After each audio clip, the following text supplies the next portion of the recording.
आज हम यहाँ पर हल्द्वानी के हीरानगर में हैं। यहाँ उत्थान मंच में भारतीय नौसेना का 51वां दिवस और सप्ताह मनाया जा रहा है। यहाँ पर हमारे साथ नौसेना के सेवानिवृत्त जो हैं अधिकारी हैं और सैनिक हैं, सभी लोग हैं और उत्साह का माहौल है कि ये इस वर्ष ये यहाँ पर जयंती का आयोजन किया गया है। यहाँ पर काफ़ी संख्या में लोग यहाँ पर मौजूद हैं और हम यहाँ पर जो हमारे अधिकारी हैं हम इनसे जानना चाहते हैं कि क्या इस दिवस को मनाने का क्या कारण है और इस दिन क्या विशेष घटना घटी थी, उसके बारे में हम विस्तार से जानना चाहते हैं। सर, आज नौसेना दिवस जो मनाया जाता है इसके पीछे क्या रीजन है? आज ही जो मनाया जाता है और इस दिन भारतीय नौसेना ने क्या बड़ा काम किया था उसके बारे में जानना चाहते हैं। जी सर। जैसा कि पूरे देश को विदित है, 1971 का युद्ध ऐतिहासिक युद्ध रहा और जिसमें भारतीय नौसेना ने 4 दिसंबर को ऑपरेशन ट्राइडेंट में जो जीत हासिल करी वो अप्रत्याशित जीत है और वर्ल्ड हिस्ट्री में उसका एक अलग सा स्थान है। तो हम नेवी दिवस मना रहे हैं यहाँ कुमाऊं का जो हमारा पूर्व सैनिक नौसैनिक समिति है वो बहुत अच्छा काम यहाँ पर कर रही है, समाज कल्याण के कार्य और अपना संगठन का तो है ही है। तो हर साल इसको हम पूरे जोश के साथ मनाते हैं ताकि इससे हमारी आगे वाली पीढ़ी भी प्रेरित हो और आगे इसको आगे बढ़ाते रहेंगे कार्यक्रमों को। भूतपूर्व नौसैनिक समिति का हम काफ़ी पहले भी कवरेज करते आए हैं। उस दौरान मैं उत्तर उजाला में हुआ करता था और ठटोला जी हमें बुलाते थे, आपके हीरानगर में भी और आपके जज फार्म में भी आते थे। यहाँ पर हमारे साथ अन्य जो अधिकारी हैं। सर, ये जो कार्यक्रम आप मनाते हैं, हर साल आप कार्यक्रम मनाते हैं, तो आज आप विशेष रूप से क्या संकल्प यहाँ पर अधिकारियों ने और नौसैनिकों ने लिया? हमारे नौसैनिकों का संकल्प ये है कि हम अधिक से अधिक समाज सेवा करें, लोगों को जागरूक करें देश की सेवा करने के लिए, और ये सब चीज़ें हैं।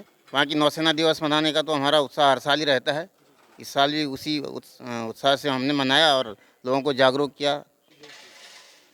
ठटोला साहब, आप बहुत एक प्रकार से फाउंडर मेंबर है, एक जंगजू सिपाही रहे हैं और आपने इस संगठन को खड़ा करने में महती भूमिका निभाई है।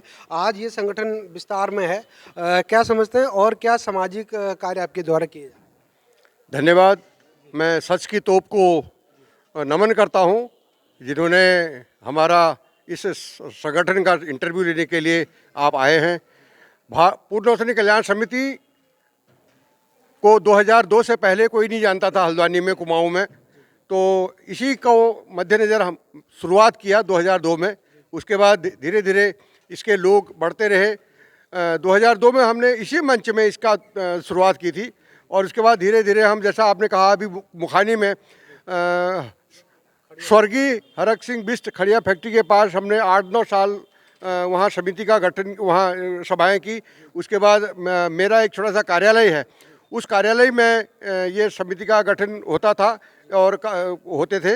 हमारा उद्देश्य यह है कि अधिक से अधिक पूर्व नौसैनिकों को, इस क्षेत्र के कुमाऊं भर के पूर्व नौसैनिकों को जोड़ना और उनकी छोटी मोटी समस्याएं इस संगठन के माध्यम से उनकी निभाना, उनकी समस्याओं को दूर करना।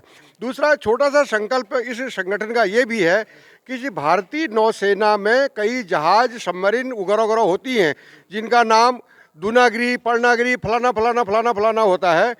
तो हमारा संकल्प ये है ऐसे ही कुछ जहाज जो नए भविष्य में निर्मित हों, बने, उनको INS Haldwani, INS Kumaon, INS Nainital, इस किस्म के नाम दिए जाएं ताकि हमको हमारा जो संकल्प है वो पूरा हो सके। यहाँ पर हम अन्य लोगों से बात करते हैं थोड़ा सा। RP सिंह साहब हैं, ये तो नए लड़कों की पहुँच भी तैयार कर रहे हैं, नौसेना के लिए, सेना के लिए बहुत काम कर रहे हैं, हम इनको देखते आ रहे हैं। सर, जो नई पहुँच है उनके लिए क्या आपका क्या संदेश है? देखिए, जब भी बच्चे हमारे वहाँ आते हैं, आज की जो नई जनरेशन है वो ये चाहती है कि कक्षा 12 पास करने के बाद या ग्रेजुएट होने के बाद उनकी एक अच्छी नौकरी लग जाए। अब नौकरी के कई सारे आयाम हैं, कोई MNCs में जाना चाहता है, कोई डॉक्टर बनना चाहता है, कोई इंजीनियर बनना चाहता है।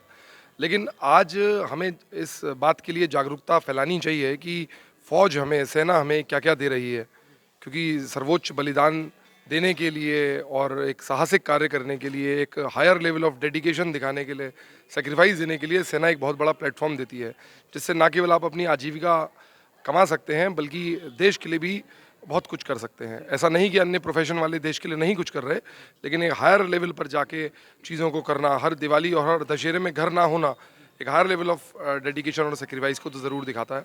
तो अवेयरनेस हमें फैलाना चाहिए। आज सैनिक स्कूल घोड़ाखाल गई है, या राष्ट्रीय मिलिट्री स्कूल गई है, या राष्ट्रीय इंडियन मिलिट्री कॉलेज कहिए, या विश्व की सबसे प्रेस्टिजियस इंस्टीट्यूशन जिसे हम एनडीए कहते हैं, उसमें भी लड़कियों के लिए भी द्वार खुल चुके हैं। तो लड़का लड़की समान जो आज शब्दों में था, सरकार के और अवेयरनेस के माध्यम से ये अब बराबर भी हो गया है। हर स्तर पर लड़के और लड़कियों का चयन हो रहा है, तो जागरूकता फैले और हर लेवल पे एंट्रीज़ हैं, टेक्निकल, मेडिकल, इन्फेंट्री, हर लेवल पे एंट्रीज़ हैं। उसके लिए बच्चे को मानसिक रूप से तैयार होना होगा और एक प्रतियोगी परीक्षा को उत्तीर्ण करके एक साक्षात्कार को देने के पश्चात वो सेवाएं दे सकता है। और ये हमारी समिति के माध्यम से भी मैं बोलना चाहता हूं कि जो भी हम हर संभव प्रयास कर सकते हैं, बच्चे अधिक से अधिक सेना के प्रति प्रेरित हों और वहां जाएं और सेवा दें। धन्यवाद। यहाँ पर डॉक्टर जोशी हैं। डॉक्टर साहब, आप तो स्वास्थ्य में हैं और लोगों को फिटनेस का, फिजियोथेरेपिस्ट का आप देखते हैं, वहाँ सुशीला द्वारा में सेवा दे रहे हैं। हम आपसे सवाल करेंगे कि स्वस्थ बने रहने के लिए इस जो हमारी ये हमारा रिटायरमेंट है, इनके लिए आप क्या सुझाव देते हैं और नई पीढ़ी के लिए आप क्या विशेष आपका रहेगा कि कैसे वो फिटनेस रहे और हमारी नौसेना में जाएँ?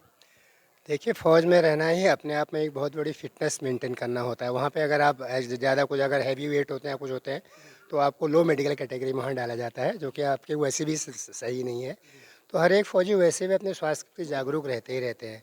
यहाँ सिविल में आने के बाद भी हम लोगों का यही कोशिश रहती है कि जो नए बच्चे हैं, जो आजकल नशे की तरफ ज़्यादा चल रहे हैं, स्मैक चल रहा है और बहुत कुछ चीज़ें चल रही हैं, अभियान चल रहा है नैनीताल डिस्ट्रिक्ट में। तो हम लोगों की, हमारी समिति का भी एक रहा है प्रोपेगेंडा इस चीज़ के लिए कि ये सब चीज़ें रोकी जाएं और लोगों को जो नई पौध आ रही है उसको नशे के खिलाफ न सिर्फ बातचीत, अखबारबाजी नहीं, उसको प्रॉपर तरीके से, जहां आपको ऐसा लग रहा है कि कुछ गलत हो रहा है, अच्छे काम के लिए किसी शासन से, प्रशासन से सहायता लेकर उनको अच्छे मार्ग की तरफ उनका मार्गदर्शन किया जाए। धन्यवाद। यहाँ पर हमारे बहुत सारे वो हैं। अध्यक्ष जी,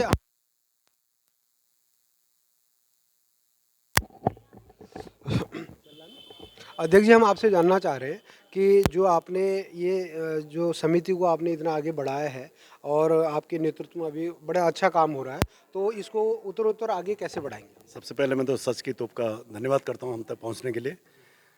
इसका जैसे कि पहले टटोला जी ने और हमारे कैप्टन सर ने बताया, इसका वृक्षारोपण तो टटोला साहब ने किया था, तो हम इसको इसी कड़ी में इसको आगे ले जाना चाह रहे हैं। और जो भी हमसे बनता है समाज के लिए, और जो देश में हमारे नवयुवक हैं स्पेशली उत्तराखंड रीजन से, उनको मोटिवेट किया जाए आर्म फोर्सेस ज्वाइन करने के लिए। और उसके अलावा जो जन सेवा में हमारा योगदान हो सकता है, उसमें भी स्पेशली जो डिसेबल लोग हैं या जो विधवाएं हैं, उनकी बहुत सारी प्रॉब्लम्स हैं, उनको जिला सैनिक कल्याण अधिकारी जी के माध्यम से हम उनकी प्रॉब्लम को सॉल्व करते हैं। तो यही बेसिक उद्देश्य है। बहुत बहुत धन्यवाद आप सभी लोगों का सच की तोप के लिए। ये हल्द्वानी के हीरानगर से मैं महेंद्र नेगी और आप सभी लोगों का स्वागत करते हैं। धन्यवाद।